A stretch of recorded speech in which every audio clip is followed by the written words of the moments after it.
Ustedes ven acá el cabezal superior, la mesa móvil, ¿se acuerdan? Y acá abajo está el cabezal inferior, ¿está bien? Esta es la mesa móvil que tiene los dos accesorios. Acá está la probeta, que es cilíndrica, es una probeta chica la que han utilizado ustedes. Bueno, en el ensayo de compresión, ¿qué es lo que sucede? Ustedes están aplicando una carga según el eje longitudinal de la probeta. Es lo mismo que el ensayo de tracción, pero de sentido opuesto que en el caso de tracción, ¿verdad?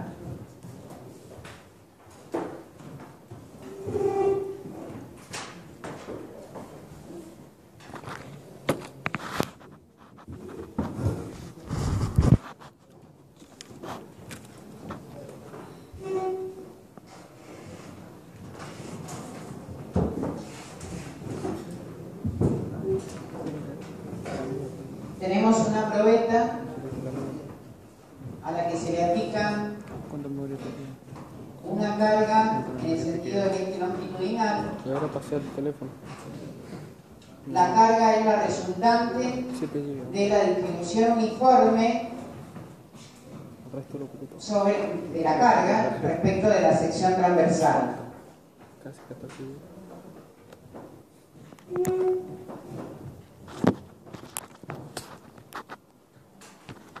En este caso se produce la compresión longitudinal.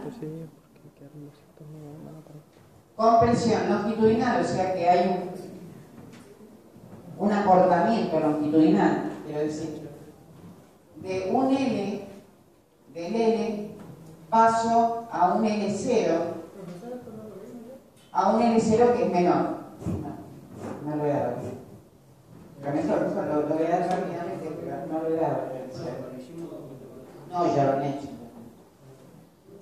Hay un acortamiento longitudinal y un ensanchamiento transversal. Entonces, la curva es muy similar a la curva de tracción, solo que en general no presenta una fluencia. Se habla de tensión de proporcionalidad, no de fluencia, que sería, en vez de una tensión de fluencia, sería una tensión de atascamiento. Acá hay tres criterios que hay que considerar, que son los que siempre preguntamos en este ensayo. Y hay que considerar lo siguiente. A ver.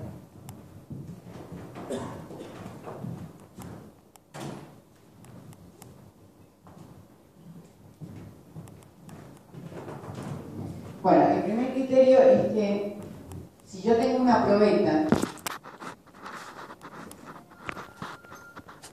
y tengo los platos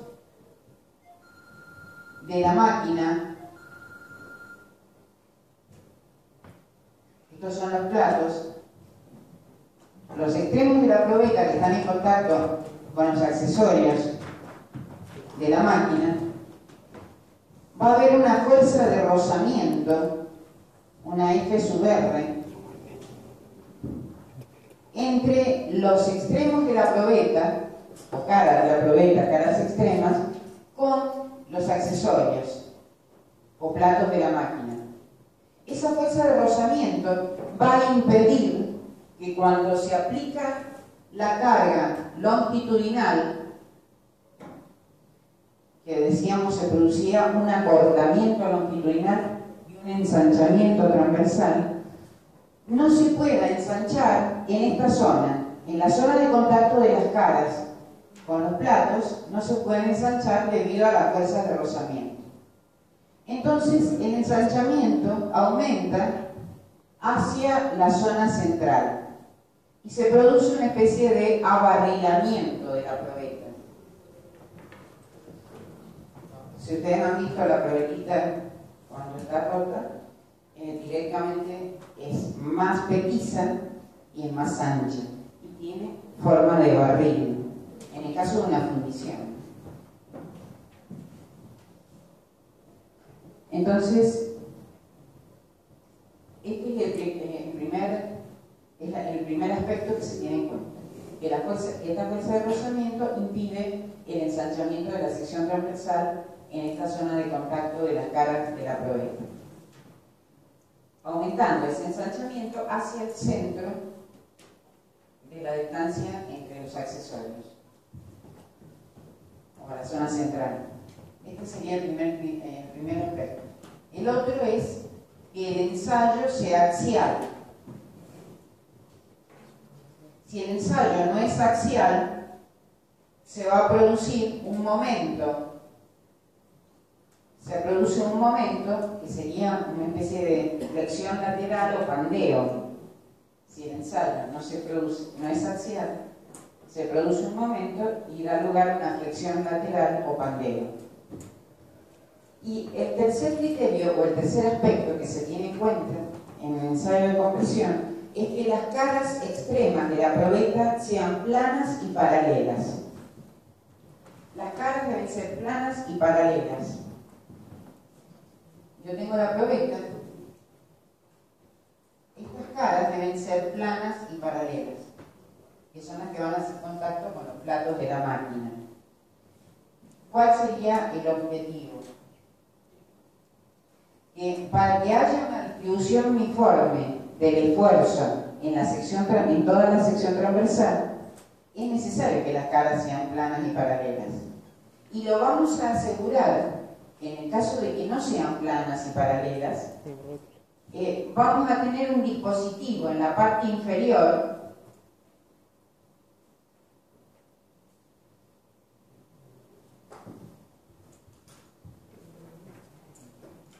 que tiene forma de rótula. Un dispositivo en la parte inferior que tiene forma de rótula, de tal manera que cuando se aplica la carga, se empieza a acomodar, con este dispositivo de rótula, se empieza a acomodar la probeta para compensar la falta de paralelismo entre las caras extremas de la probeta. Lo que quiero decir es que el accesorio inferior para el ensayo de compresión compensa la falta de paralelismo de las caras extremas de la probeta. Y debe ser necesario hacerlo así porque si no la distribución del esfuerzo no sería uniforme. Por otro lado, es necesario normalizar las probetas, normalizar las dimensiones, la altura respecto del diámetro. La norma utilizada para un ensayo de compresión es una ASTM, una norma ASTM.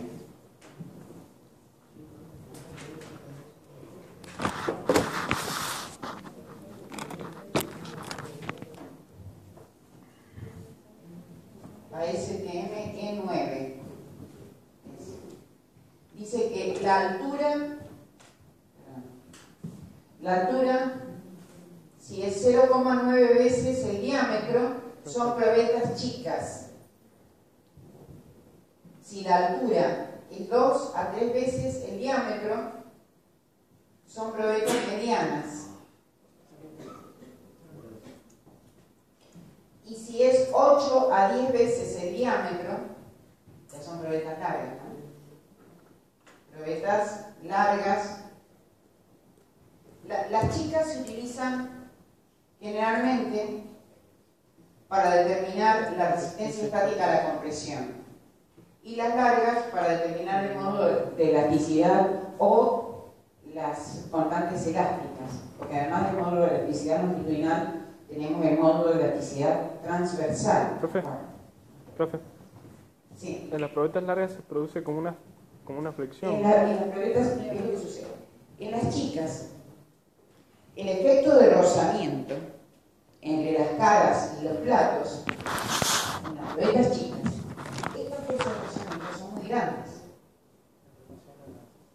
Entonces, hacen que el material en las probetas chicas tenga una resistencia superior a la resistencia estática a la compresión verdadera del material, debido a esa fuerza de rozamiento. Y si es muy larga, porque no lo estamos respetando en la norma, se puede producir ese pandeo o flexión lateral, ese momento, que hace que la resistencia estática a la compresión sea menor que la que debería ser. que la que impone la norma. Por lo tanto, hay que respetar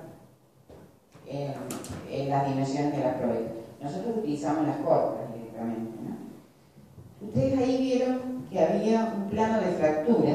Esta vuelta no les voy a hacer la deducción, lo van a estudiar ustedes. Si no encuentran por ahí, o se los doy en consulta. Cuando ustedes rompieron el plano de fractura de la probeta de fundición, tenía un ángulo de inclinación. El ángulo de inclinación no es 45 grados, sino que está entre 50 y 60 grados. Lo único que les puedo decir es que en el caso de compresión, como nosotros tenemos un plano de fractura de este tipo, con esta inclinación, la componente, ¿se acuerdan cuando hablamos de esfuerzos? La componente tangencial del esfuerzo, la P sub T, va a ser la responsable de la inclinación del plano de fractura, que se da debido a una tensión tangencial, que es la carga tangencial respecto de la sección 1. La sección 1 es la sección transversal inclinada y la S0 es la sección transversal perpendicular al eje de la pieza. Entonces, lo único que les voy a deducir es que el P sub T es P, sabiendo que este ángulo es igual a este, vamos a llamarlo P por el seno de alfa, y sabiendo que el coseno de alfa es el que relaciona S0 con S1, vamos a decir que S1 es S0 sobre coseno de alfa. Lo único que nos interesaría acá es saber que la tensión tangencial tau es P sobre S0, que es tensión convencional, seno por coseno, que es seno de 2 alfa sobre 2. Hasta ahí llego. Según esta fórmula, si el ángulo vale 45 grados, el seno de 90 es 1. La tensión tau sería máxima si el ángulo de inclinación del plano de fractura fuese 45 grados. Pero en realidad no lo es. El ángulo se encuentra entre 50 y 60 grados. Entre 50 y 60 grados debido a que esta tensión tangencial debe superar la tensión de corte del material y la tensión de rozamiento entre los cristales. Bueno, muy bien, esa deducción no, gracias a Dios este año me salgo de la después se lo digo. Pero no creo que sea tampoco tan necesario. Las deducciones, a ver, ¿qué vamos a hacer con todo ensayo? Chicos, como todo ensayo ustedes ya lo hicieron, así que antes del ensayo, a ver, traten de tener un poquito de paciencia, que tenemos poco tiempo. ¿Qué es lo que hacían ustedes antes de ensayar? Marcelo no les hacía tomar alguna medida. La probeta inicial. La probeta, ¿qué tomaban de la probeta? El diámetro. La altura Y el diámetro. y el diámetro, muy bien. Y de la máquina, ¿qué es lo que tienen que prever, por ejemplo? Cuando nosotros les preguntamos, ¿qué hacen antes del ensayo? Te dice, toma las dimensiones de la probeta. Yo tengo que tener una idea más o menos como qué carga va a romper. Una idea hay que tener, porque tengo que utilizar la escala de la máquina adecuada. ¿Está bien? Y para poder calibrar la máquina, colocar el cilindro de carga, la llave del cilindro abierta o cerrada, según sea mayor o menor capacidad de carga. ¿Está bien? Bueno, entonces, luego empiezo el ensayo. He colocado ya los dispositivos, empiezo el ensayo. En realidad es un ensayo corto, se rompe enseguida, el plano de fractura es bien inclinado. ¿Y cuáles son las mediciones que yo realizo durante el ensayo? En realidad durante el ensayo obtuve una curva característica, que es esta. ¿Está bien? Tensión, deformación. En realidad, si recuerdan lo que les dijo el ingeniero Carello al principio, este es un diagrama convencional. ¿Se acuerdan que en tracción el diagrama real por dónde iba? Iba por arriba, ¿verdad? En el caso de compresión, como hay un ensanchamiento transversal, la S0 es mayor, la S es mayor. No, por abajo. Por lo tanto, la tensión real va a ir por abajo. El diagrama real de compresión va por abajo del convencional.